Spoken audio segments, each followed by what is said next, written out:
recording together so I can keep the information for everybody who has been tuning in. Appreciate you. Welcome back to the glitch. It's just a real talk, uh, segment, away from the matrix. Um, and so there's a couple of things interesting. I was listening to some podcasts, kind of listen to the same, I listen to like the same stuff all the time. I don't believe in getting a lot of information from a lot of sources, and I think I talked about this before on like blocking out the noise. So I was tapping into some of the resources, I guess information sources that I like to go into. Podcasts like Masters of Scale, really good. Y Combinator, in terms of the tech space, some different things related to entrepreneurship. Um, and then even just I read a couple articles more recent, and then a couple of like just kind of try to look at trends, things that we've heard or seen before, and just how true is that now? Like back in 2021, they said this, and now they're saying this, and some pretty consistent things. Um, First related to like teachers and the job market, I saw that I think between like 2019 and 2029 or 2018, 2028, 10-year span. There's expected to be a growth, I don't say a very small growth, but like, you know, 4% or something like that. And just in terms of like the teaching.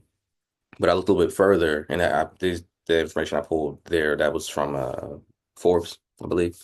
And there was another article that kind of corroborated the same story, but I pulled the initial stuff from Forbes. Um, and I was looking into, of course, like, potential other opportunities, right, for teachers to move into, of course, because if people, been checking out what I've been doing, one of the big pushes right now, other than, of course, Black AI media, is Cruded, which is an open source tool that I created, which actually has a database of educators or educational professionals where you can go and you can sign up. Doesn't cost anything. Just add your information, and it's pretty straightforward and it's nothing crazy. I'm not asking for, in-depth information. It's pretty much public knowledge, like your LinkedIn profile and stuff like that. Um, but basically putting it into a database system where employers, hiring managers, recruiters can essentially access an AI chatbot, kind of support agent, um, ask the bot or tell it, I'm looking for this type of professional. It will, give them a list of potential candidates and they can contact you. Um, I was talking to somebody about that. Of course, it doesn't necessarily address some of the concerns like later on down the hiring process line, but definitely, at like kind of what we call like the top funnel of filtering. So it's been cool. People have been actually using it. It's the usage is going up, and um, yeah, I mean, and contacts are being made, and just waiting for some follow up to hear about actual jobs being secure through it, which is cool. But building on that, thinking about possibilities outside of the classroom or school setting. Um, there's different pathways, of course, that a lot of people talk about, and how we can move into those things. But a lot of the issues come in around positioning and the stories, like the narrative, and even sometimes like the resume, and how that's formulated. Uh, Whenever it comes to moving into especially something that's more like industry focused, and primarily talking about like going into ed tech, which is always talk to people whenever I do consultations and supports, done like different webinars and things like that for educators. uh it's always kind of painted as this like big grandiose thing in the sky, and it can be broken down pretty simply. But I mean, with that, um, there's a realization that there are opportunities, but how does that transference, I guess, actually take place and happen? Um, so it's really tapping into. not just skills and experience that you've acquired as a teacher, but it's more so related to like how do you show up as an asset in like industry, right? More like almost like in a business context. How are you bringing something valuable? Because that's the nature of like moving into anything related to, we'll say, ed tech in that sphere is that it's industry, right? Industry is primarily driven by money, right? Revenue, or even if it's nonprofit like grant funding. So the thought there is, and I was kind of pulling this as well, along with what I've personally shared and known to be true for myself, but then also what I was actually even reading and pulling from the article, a couple articles actually, but it was more so aligned to essentially kind of like what can you prove? It's not like what do you think you can do, but what have you done and and how does that relate to the area that you want to move into, right? Like so if we talk about, relationship building and that type of thing is always um, it's always a conversation, right? Like, yo, you can go into customer success and it's like, all right, well, what does that actually look like though? Like in practice, like what do they actually do? And how does that relate to, you supporting students in the classroom or working within the community or school level? So there's a lot that can be considered there, but it has to again go back to if you have some metrics, actual data, right? I was, I created a program that, caused this increase in this, productive area, right? Whether that's, achievement, student achievement, school achievement, um, uh, really, and tapping into, I think, even on a community level too, what you've also done related to families, right? That can also be another tie-in. So there's kind of different nuanced pieces to it, but it's all related to like, well, what can you prove? What have you done? And then alignment with you know, what essentially do um, you know, you care about, and what does your background lean to, right? So if you're somebody who's a whiz in STEM subjects, then you might not necessarily want to dive into the pool of ELA and reading because I think that's not going to give you the best chance. So, um, so that's important, right? Positioning. So thinking about that, um, and then also thinking about as I move into kind of talking about technology now, um, how we can leverage technology to support in that. And I was having this conversation and sharing, and I think actually I was during an interview I was doing. I was being interviewed for a show, and, it was well, how do we leverage AI or leverage the technology for for our benefit and growth and what we're doing and what we're creating and producing. And I was able to, I see the connection even between, for job seekers and career focus, right? Like you can begin to leverage, right? Very simple tools like a chat GPT or whatever, and frame out some of the stuff that I'm even talking about, right? Like I've done this in my career. What does this look like in a different world, right? In a different industry, in the ed tech space or whatever, and to begin to formulate, some ideas, using some of these tools and resources as essentially like having a thought partner. Um, and in some instances, kind of even having just like a I'll say a technology based type of coach even, right? Like there's this development there. I've even, I've a bot that I set up for the purpose of this, right? When I was launched Edu Hustle, which is supporting educators in their careers. Um, I created the Edu Hustle bot, which essentially serves as somewhat of a career support advocate coach, in that vein that you can actually converse with. So there's ways that we can maneuver within the space and then begin to at least get some idea around that. And the same thing goes for idea generation and If we're producing or creating anything, right, you can leverage this, same types of tools for the same things. And that's, whether it's a custom GPT that's focused on that area or that thing that you're talking about, or you just go into the free version and you say, you know, I want you to assume the persona of whatever the person is that you want to talk to, right? Like, a business expert, or assume the persona of someone who has expertise in hiring for the past 25 years, or someone who has supported New York Times bestsellers. And I'm thinking about writing a book and I need help, right? You can frame there.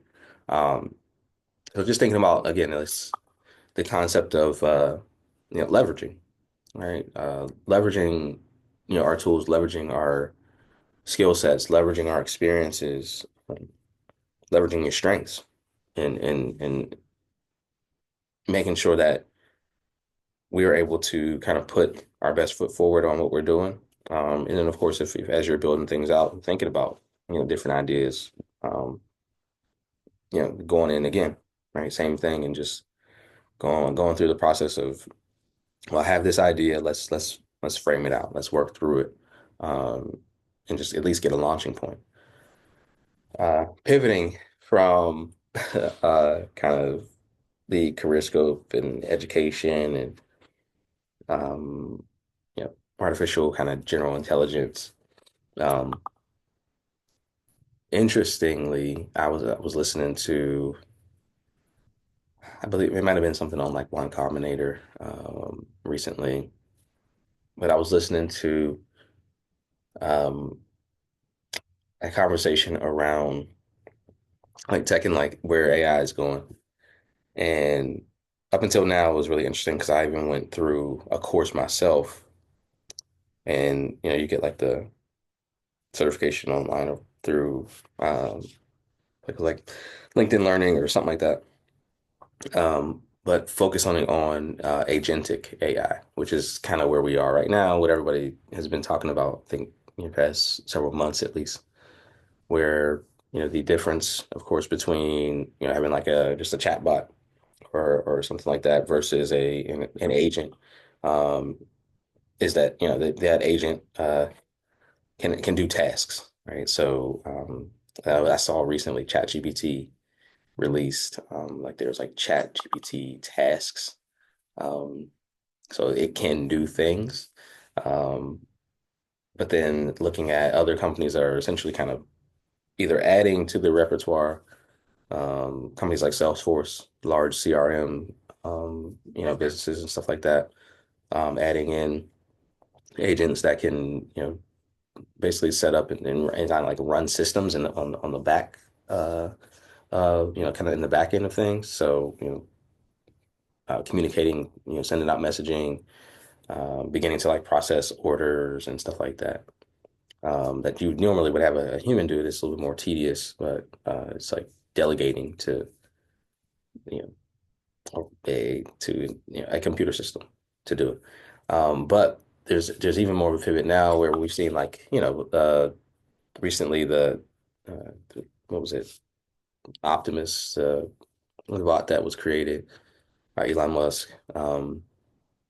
Basically like the like physical embodiment of like the I robot robot, like the physical freestanding 6 foot tall bot that communicates and pours drinks and stuff like that. But I've learned that the terminology that's coined there, which is artificial physical intelligence, which is, of course, physical being in our 3D environment and space, kind of moving around and maneuvering. And it's interesting because I'm drawing connections between things that have already kind of been here. Um, like one of the one of the funny things is my son really, when he was like, I guess 2 or 3, he was really into and intrigued by the Roomba, like the robotic vacuum cleaners, like the little circular bot that rolls around your house and cleans up basically. on a program, so you don't have to like go out and do all of the like your vacuum and whatever. It can be done at the same time, and it's typically pretty quiet, and you can be on a call somewhere in another part of the house, and it'll be like vacuuming the room. He was really engaged in that and thought it was awesome, especially because it's you could operate it from like your phone as a remote. But now we're seeing again, I think the progression of that, um, with the robots, and my son now is into robots, so we have like a toy robot and stuff like that, and of course it's the remote and it's maneuvering and it dances and then talks and does all things. But we're seeing that now becoming more and more of a real thing. And interestingly, too, there's been like, I think the movies are always, uh, you know, not to say we should lean into exactly what all the movies are telling us and showing us all the time. But there is some, there is always a little bit of like, wait a minute, that we can kind of, especially now, right, tilt our head to the side and say, well, that's it's not as far-fetched as as we actually might think. Um, so yeah, it's just been really crazy seeing like there's movies coming out now with like these, artificial physical intelligence, bots that are like in people's homes and of course storylines they get a little crazy, um but yeah, so like those things are essentially coming into actuality. Now, of course, you gotta think about like price point and stuff like that. Maybe it's $20,000 for this robot that can, instead of rolling around on the floor and vacuuming, it like walks around with your actual vacuum and that type of stuff, right? We can do more complex tasks and things like that. But that is essentially where we're seeing movement. And what I've noticed more so related to that conversation was um, the aim is actually looking into deploying into industry where I mean this could be leveraged, right? Like we've seen, I've seen a couple of videos even of initial kind of approaches, dropping a robot into like an Amazon warehouse or something like that. Um, but I think that that's definitely what the aim and target is based on just the sources I'm tapping into is like more manufacturing based roles, right? Working in, large environments where you would typically have kind of an assembly line of humans or people that are, you know, creating or putting something together or, basically moving production of kind of mass, um, mass products or whatever it is, right? And if in that case, if you're talking about like something like an Amazon warehouse, you're talking about packages and I mean everything from essentially moving things down a conveyor belt to sorting, all kinds of stuff. So like, what does that mean ultimately going forward as it's potentially like if that is successful, right? Then what's the next phase of movement and and just it's it's really when you start to take a step back and look at it, the whole argument and conversation around, AI and robots are going to take everybody's jobs and that type of thing. Um, you begin to, I think, see like pockets of where there actually is a kind of a threat. Like, and it's, I hate to do like a fear mongering thing. It's not really not my, not my vibe at all. But, um, I mean, the idea is always, especially for large industry and corporations and businesses, to like drive down cost and drive up profit. Like they want to make more money and spend less. And I guess, there's definitely trade-offs. I don't know how that pans out, but I guess the thinking is, well, if we invest in, these robots for 10 to $20,000 and they're able to work around the clock, 24 hours a day without having to take a break, they don't take vacations, like, you got to think that in the industry, they're like, oh, this might be an investment that we might want to go into. And